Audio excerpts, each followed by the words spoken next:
Last night, the House of Representatives voted to impeach DHS Secretary Alejandro Mayorkas for high crimes and misdemeanors, specifically for his willful and systemic refusal to comply with the laws and his breach of the public trust.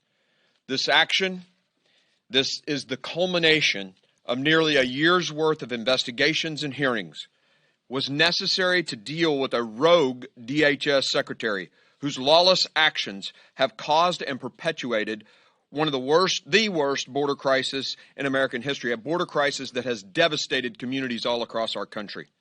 Secretary Mayorkas has shown throughout his tenure that he will defy, he will ignore, and he will replace the laws enacted by this Congress. His actions have not only shown a disdain for the Constitution, but for the Congress, the law, and the American people. The constitutional case against Secretary Mayorkas is sound. The historical record is unambiguous. The framers were united in their belief that the executive branch officials must defend the Constitution, respect the separation of powers, and enforce the laws passed by this body. And if they fail to do so, they should no longer hold office.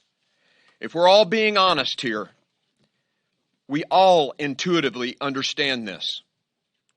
When an executive branch official rejects, unilaterally replaces the laws passed by this Congress, we have to act. And last night, we did. I want to thank Speaker Johnson for his support, his leadership, the entire leadership's team for their support over the months for my committee. And I want to thank the members of the Committee on Homeland Security and our staff who has done a fantastic job.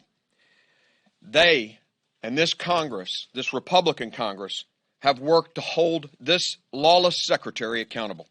It's now time for the Senate to do its duty, to step up, hold a trial, and convict Secretary Mayorkas.